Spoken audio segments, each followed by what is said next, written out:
Olá, este é o Mais 365, um percurso diário com a Bíblia onde caminhamos pela história da salvação e deixamos que ela dê sentido à nossa própria história. Durante 365 dias, do Gênesis ao Apocalipse, com a tradução da Difusora Bíblica, descobrimos que Deus continua a agir no tempo e na vida concreta de cada um. Eu sou o Francisco e este podcast nasce das equipas de jovens de Nossa Senhora. Lemos a Bíblia inteira um dia de cada vez, sempre sob o olhar de Maria. Hoje é o dia 236, estamos no período do exílio e vamos ouvir Jeremias 16 e 17, Ezequiel 45 e 46 e Provérbios 15, 17 a 20. Jeremias 16. Foi-me dirigida a palavra do Senhor nestes termos: Não tomarás mulher, nem terás filhos nem filhas nesta terra. Porque isto diz o Senhor a respeito dos filhos e das filhas que nasceram neste lugar, das mães que os conceberam e dos pais que os geraram nesta terra. Hão de morrer de morte cruel, não serão lamentados nem sepultados, permanecendo como esterco sobre a face da terra. Serão confundidos pela espada e pela fome, e os seus cadáveres servirão de pasto às aves do céu e aos animais da terra. Disse ainda o Senhor: Não entres na casa onde haja luto, para chorar com os seus moradores, porque eu retirei deste povo a minha paz, a minha proteção e a minha misericórdia, oráculo do Senhor. Morrerão nesta terra os grandes e os pequenos. Não serão sepultados nem chorados. Não se farão por eles incisões, nem se raparão os cabelos. Não participarão no banquete para consolar o que chora por um defunto, nem lhes será dada a beber a taça da consolação pela morte dos seus pais. Não entrarás igualmente na casa em que houver uma festa para te sentares à mesa com os convivas, porque assim fala o Senhor do Universo, o Deus de Israel. Eis que abafarei neste lugar, à vossa vista e em vossos dias, os gritos de alegria, os cânticos de júbilo, o canto do noivo e da noiva. Se quando anunciares ao meu povo esta mensagem te perguntarem: Por que decretou o Senhor contra nós todos estes flagelos? Que pecado ou que crime cometemos contra o Senhor nosso Deus? Responder-lhes-ás: É porque os vossos pais me abandonaram e foram atrás de deuses estranhos, para os servir e adorar, abandonando-me, e não guardaram a minha lei, oráculo do Senhor. Mas vós ainda fizestes pior que os vossos pais. Cada um, sem me escutar, segue os maus desejos do seu coração. Expulsar-vos-ei deste país para uma terra que não conheceis, nem vós, nem vossos pais. Ali dia e noite servireis aos deuses estrangeiros, porque eu não terei compaixão de vós. Dias virão, oráculo do Senhor, em que não mais se dirá pela vida do Senhor que fez sair do Egito os filhos de Israel, mas sim pela vida do Senhor que fez regressar os filhos de Israel do norte e de todos os países por onde os tinha dispersado. Vou fazê-los regressar à terra que dei a seus pais. Vou mandar pescadores em grande número que os hão de pescar, oráculo do Senhor. Depois disto, enviarei numerosos caçadores que os hão de caçar pelas montanhas e colinas e nas cavidades dos rochedos. Com efeito, os meus olhos estão postos sobre os teus caminhos, que não me são ocultos, nem as suas iniquidades se escapam à minha vista. Primeiramente, pagarei a dobrar o salário das suas iniquidades e dos seus pecados, porque profanaram a minha terra e com os restos imundos dos seus ídolos encheram a minha herança de abominações. Senhor, minha força, meu amparo e meu refúgio no dia da desgraça, a ti virão nações dos confins do mundo e exclamarão: Realmente, os nossos pais herdaram uma mentira, uma inutilidade sem proveito. Poderá o homem fabricar deuses para si? Mas então não são deuses. Por isso desta vez eu lhes mostrarei, lhes farei ver a força do meu braço, e eles saberão que o meu nome é Senhor.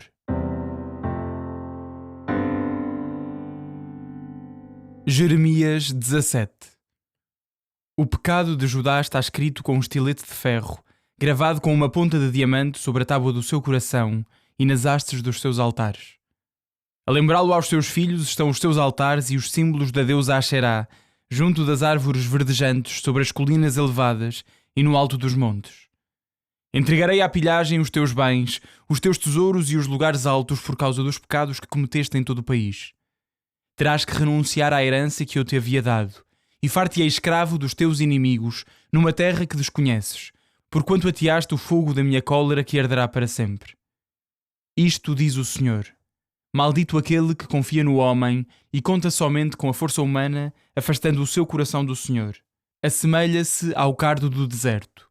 Mesmo que lhe venha algum bem, não o sente, pois habita na secura do deserto, numa terra salobra onde ninguém mora. Bendito o homem que confia no Senhor, que tem no Senhor a sua esperança. É como a árvore plantada perto da água, a qual estende raízes para a corrente. Não teme quando vem o calor e a sua folhagem fica sempre verdejante. Não inquieta a seca de um ano e não deixará de dar fruto. Nada mais enganador que o coração tantas vezes perverso. Quem o pode conhecer? Eu, o Senhor, penetro os corações e sondo as entranhas, a fim de recompensar cada um pela sua conduta e pelos frutos das suas ações. Como a perdiz que choca os ovos que não pôs, assim é o que junta riquezas fraudulentas. No meio dos seus dias terá de as deixar, e o seu fim será o de um insensato. Trono sublime de glória desde princípio é o nosso santuário. Tu, Senhor, és a esperança de Israel, todos os que te abandonam serão confundidos. Os que de ti se afastam serão escritos na terra dos mortos, porque deixaram o Senhor, fonte das águas vivas. Cura-me, Senhor, e ficarei curado. Salva-me e serei salvo, porque tu és a minha glória. Ei-los que me interpelam. Onde está a palavra do Senhor? Que ela se realize agora. Eu, porém, jamais te incitei a enviar-lhes a desgraça, e não desejei o dia da catástrofe. Bem conheces as palavras que me saíram da boca, porque elas estão na tua presença. Não sejas para mim objeto de espanto, tu que és o meu refúgio no dia da desgraça. Sejam confundidos os meus inimigos, mas não eu. Temam eles e não eu. Faz recair sobre eles o dia da amargura e esmaga-os com dupla desgraça. Isto me disse o Senhor. Vai e põe-te à porta principal por onde entram e saem os reis de Judá e a todas as portas de Jerusalém.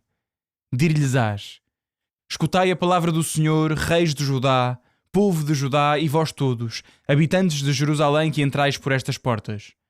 Assim fala o Senhor. Evitai pela vossa vida transportar cargas no dia de sábado e introduzi-las pelas portas de Jerusalém. Abstende-vos de tirar cargas para fora das vossas casas no dia de sábado, nem façais trabalho servil. Mas santificai o dia de sábado, como ordenei a vossos pais. Eles, porém, não prestaram ouvidos, mas endureceram a sua cerviz para não me escutarem nem receberem a instrução.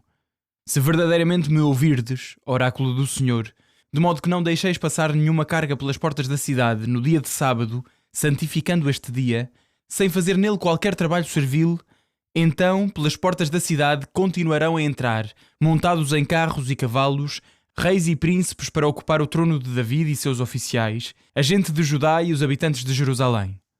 E esta cidade será povoada para sempre. Outros virão das cidades de Judá, dos arredores de Jerusalém, das terras de Benjamim, da planície, das montanhas e do Negueb, para oferecer holocaustos, sacrifícios, oblações e incenso de ação de graças no templo do Senhor. Mas se não observardes os meus preceitos sobre a santificação do sábado, de não transportar cargas, de não as introduzir pelas portas da cidade no dia de sábado, porei fogo a essas portas, e ele consumirá os palácios de Jerusalém, e nunca mais se apagará. Ezequiel 45.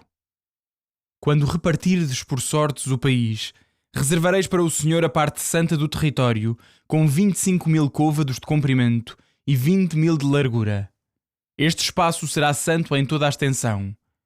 Desta porção haverá para o santuário uma parte quadrada de 500 côvados de comprimento por 500 de largura, com uma margem de espaço livre de 50 côvados à volta. Nesta superfície medirás 25.000 côvados de comprimento e 10.000 de largura para o santuário, para o Santo dos Santos. É a porção santa do país. Pertencerá aos sacerdotes que servem no santuário e que se aproximam do Senhor para o servir. É aí que terão as suas casas e um território consagrado ao santuário. Um território de 25.000 côvados de comprimento por 10.000 de largura será reservado aos levitas servidores do templo em propriedade, como cidades para nelas habitarem. Dareis em propriedade à cidade um território de 5.000 côvados de largura por 25.000 de comprimento, junto à parte do santuário, a qual pertencerá a toda a casa de Israel. Para o príncipe será reservado um espaço de um e outro lado, ao longo da propriedade sagrada e o património da cidade, na direção do ocidente, voltado para o ocidente, e na direção do oriente, voltado para o oriente. Numa extensão igual à de cada parte, desde a fronteira ocidental até à fronteira oriental. Isto será o seu domínio em Israel. E assim, os meus príncipes não oprimirão mais o meu povo. Deixarão o país à casa de Israel, às suas tribos. Assim fala o Senhor Deus. Príncipes de Israel, basta de violências e rapinas. Pondo em prática o direito e a justiça. Acabai com vossas extorsões contra o meu povo. Oráculo do Senhor Deus. Tendo balanças justas, um efá justo, um bate justo. O efá e o bate terão a mesma capacidade. O bate terá a 10ª parte de um homer, e o efá igualmente a 10ª parte de um homer. A capacidade deles terá como base o homer. O ciclo valerá 20 gueras. 20 ciclos mais 25 ciclos e mais 15 ciclos farão uma mina. Eis a oferta que separareis. A 6ª parte de um efá em cada homer de trigo, e a 6ª parte de um efá em cada homer de cevada. Para o azeite, a oferta será a 10ª parte de um bate para cada coro. Um coro equivale a um homer e por isso 10 bates correspondem a um homer. Reservar-se-á uma ovelha em cada rebanho de 200 cabeças para as oblações, holocaustos e sacrifícios de comunhão e para servir de vítima expiatória sobre eles. Oráculo do Senhor Deus. Todo o povo do país deverá fazer esta oferenda para o príncipe de Israel. Mas o príncipe ficará encarregado dos holocaustos, das oblações, das libações, das festas da lua nova, dos sábados e de todas as solenidades da casa de Israel. Ele oferecerá o sacrifício pelo pecado, a oblação, o holocausto e o sacrifício de comunhão pela expiação da casa de Israel. Assim fala o Senhor Deus.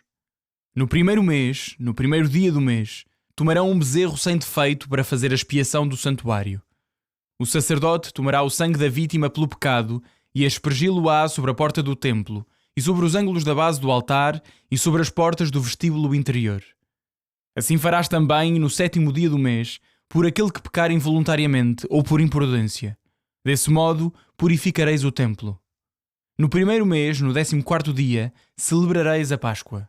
A festa durará 7 dias e durante eles comereis pão ázimo. O príncipe oferecerá nesse dia, por ele e por todo o povo do país, um touro em sacrifício pelo pecado.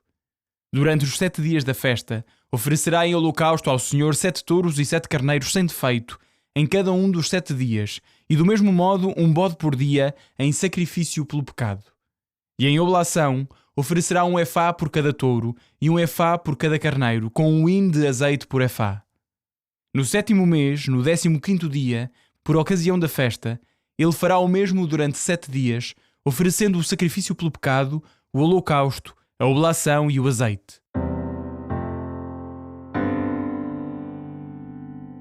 Ezequiel 46. Assim fala o Senhor Deus. O pórtico do vestíbulo interior do lado do Oriente ficará fechado durante os 6 dias de trabalho, mas ao sábado será aberto e também no dia da lua nova. O príncipe vindo do exterior entrará pelo vestíbulo do pórtico, colocar-se-á ao lado da porta enquanto os sacerdotes oferecerão o seu holocausto e os sacrifícios de comunhão. Ele prostrar-se-á à entrada do pórtico e depois retirar-se-á. Mas o pórtico não será fechado até à tarde. O povo do país prostrar-se-á diante do Senhor, à entrada deste pórtico, nos sábados e nos dias de lua nova. O holocausto que o príncipe oferecerá ao Senhor no sábado será de 6 cordeiros sem defeito e de um carneiro também sem defeito. A oferenda será de um efá de farinha para o carneiro e do que ele quiser para os cordeiros, com um hin de azeite por cada efá. No dia da lua nova oferecerá um bezerro sem defeito, 6 cordeiros e um carneiro também sem defeito. E a sua oferenda será um efá pelo touro, um efá pelo carneiro e o que ele quiser pelos cordeiros, com um hin de azeite por cada efá. Quando o príncipe entrar, será pelo vestíbulo do pórtico que entrará, e é por ele que também sairá. E quando o povo de Israel vier diante do Senhor por ocasião das solenidades, os que entrarem pelo pórtico setentrional sairão pelo pórtico meridional, e os que entrarem pelo pórtico meridional sairão pelo pórtico setentrional. Não saem por onde entraram, mas pelo pórtico que fica em frente. O príncipe ficará entre eles, entrando e saindo com eles. Por ocasião das festas e solenidades, a oferta será de um efá por touro, de um efá pelo carneiro e do que se quiser pelos cordeiros, com um hin de azeite por cada efá. Quando o príncipe quiser oferecer ao Senhor um holocausto voluntário ou um sacrifício de comunhão, abrir-se-lhe-á a porta que dá para o Oriente, e oferecerá o seu holocausto e o seu sacrifício de comunhão, como faz em dia de sábado. Logo que tiver saído, fechar-se-á o pórtico imediatamente atrás dele. E ele oferecerá todos os dias em holocausto ao Senhor um cordeiro de 1 ano sem defeito. Todas as manhãs o oferecerá. Com o cordeiro, todas as manhãs oferecerá ao Senhor como oblação a 6ª parte de um efá e 1/3 de um hino de azeite para umedecer a farinha. É a oferenda ao Senhor, uma lei perpétua para sempre. Será oferecido o cordeiro, a oferenda e o azeite todas as manhãs, como holocausto perpétuo. Assim fala o Senhor Deus. Se o príncipe faz a um dos seus filhos uma doação do que possui, essa oblação pertencerá aos filhos a título de propriedade patrimonial. Mas se ele faz a um dos seus servos uma doação semelhante, ela pertencer-lhe-á até ao ano da libertação. Depois voltará para o príncipe. É só para os filhos que ficará a sua herança. O príncipe não usurpará nada da herança do povo, despojando alguém que é seu. É unicamente do que possui que dará a herança a seus filhos, para que ninguém do meu povo seja privado de seus bens. Conduziu-me pela entrada que fica ao lado do pórtico, aos aposentos do santo reservados aos sacerdotes na direção norte. E eis que ao fundo ficava um espaço na direção ocidental. Ele disse-me: é o lugar onde os sacerdotes cozem as vítimas dos sacrifícios pelo pecado e dos sacrifícios de reparação, onde cozerão a oferenda, a fim de evitar de as levar para o vestíbulo exterior, para não manchar o povo pelo contacto com o sagrado. Conduziu-me depois ao vestíbulo exterior e fez-me passar junto dos 4 ângulos do vestíbulo. Em cada ângulo do vestíbulo havia um pátio. Ou seja, nos 4 ângulos do vestido havia 4 pequenos pátios com 40 côvados de comprimento e 30 de largura. Tinham todos as mesmas dimensões. Contornava-os um muro a todos os 4. Junto à base do muro, em toda a volta, estavam colocadas lareiras. E ele disse-me: são as lareiras onde os servidores do templo cozerão as vítimas dos sacrifícios do povo. Provérbios 15, 17 a 20. Mais vale um prato de legumes com amizade do que um vitelo gordo com ódio. O homem irascível provoca questões, mas o paciente acalma as contendas. O caminho do preguiçoso é como uma sebe de espinhos, mas o dos justos é estrada plana. O filho sábio alegra o seu pai, o insensato envergonha a sua mãe.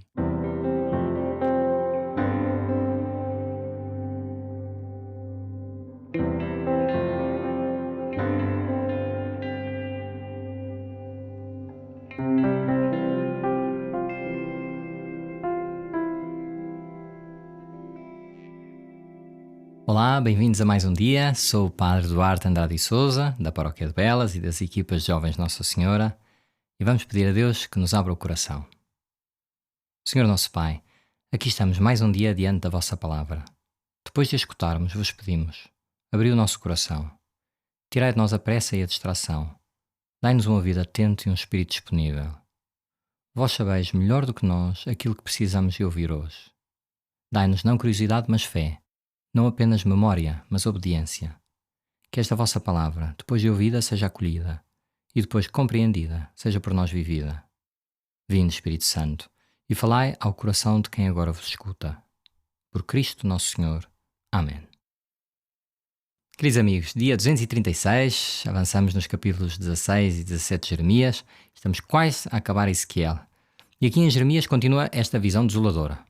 Começa primeiro com uma ordem que Deus dá a Jeremias que pode parecer muito estranha. Deus manda o profeta não casar, nem ter filhos, nem entrar em casas de luto, nem ir a casamentos.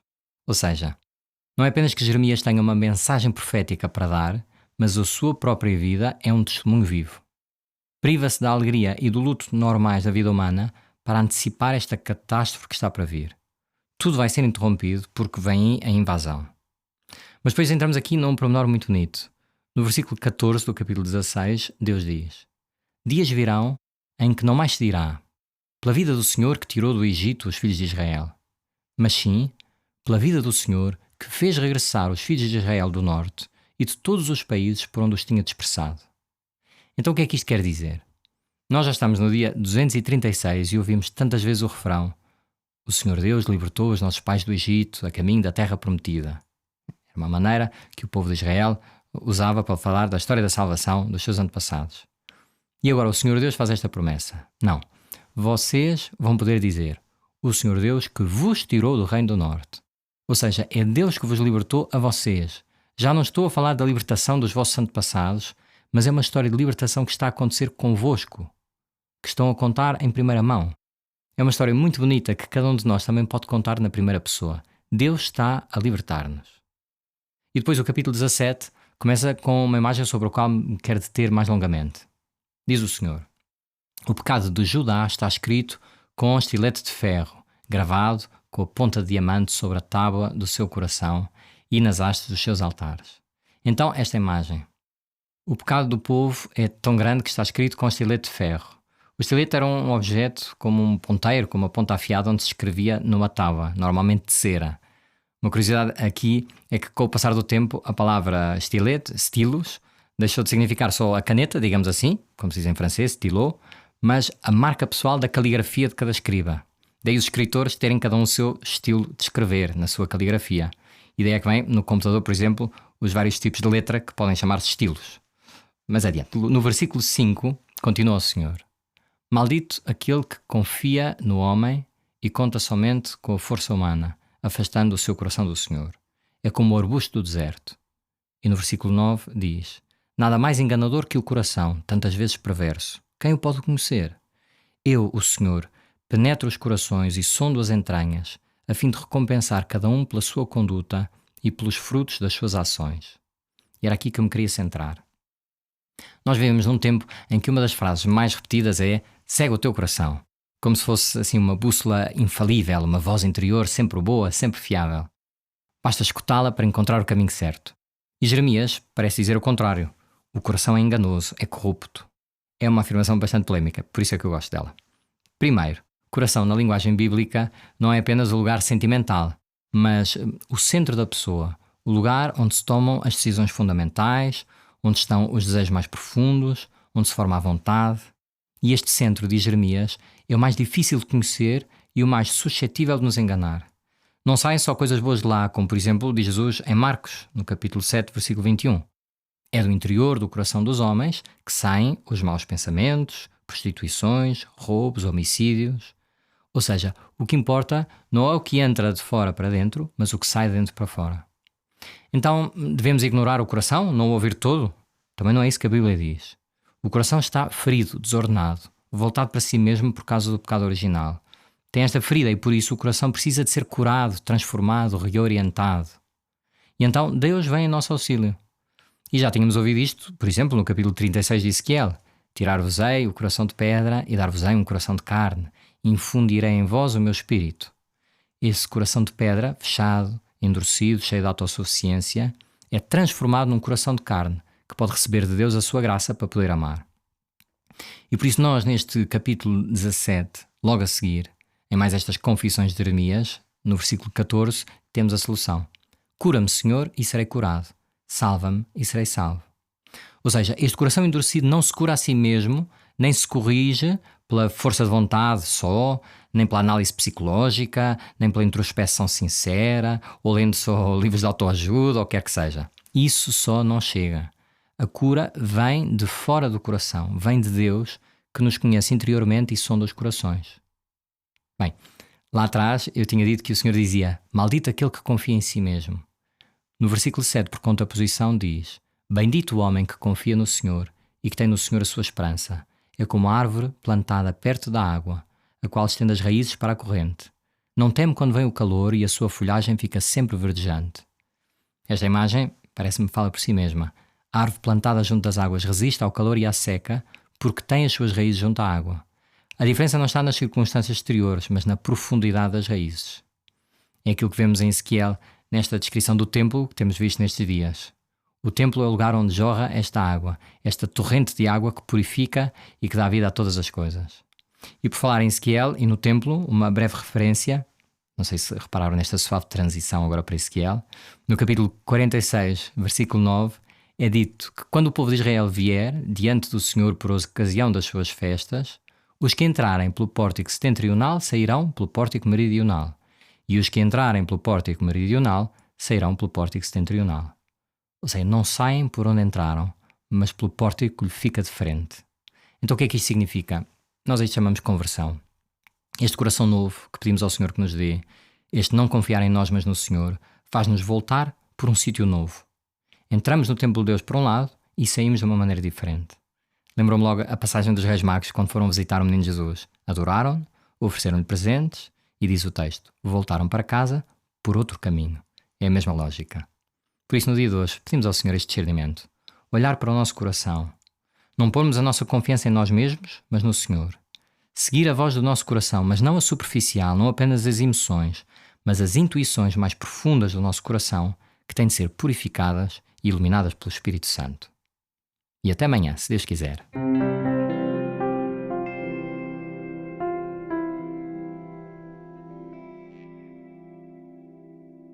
A minha alma glorifica o Senhor, e o meu espírito se alegra em Deus, meu Salvador. Porque pôs os olhos na humildade da sua serva, de hoje em diante me chamarão bem-aventurada todas as gerações. O Todo-Poderoso fez em mim maravilhas, santo é o seu nome. A sua misericórdia se estende de geração em geração sobre aqueles que o temem. Manifestou o poder do seu braço e dispersou os soberbos. Derrubou os poderosos de seus tronos e exaltou os humildes. Aos famintos encheu de bens e aos ricos despediu de mãos vazias. Acolheu a Israel seu servo, lembrado da sua misericórdia, como tinha prometido a nossos pais, a Abraão e à sua descendência para sempre. Glória ao Pai, ao Filho e ao Espírito Santo, como era no princípio, agora e sempre. Amém.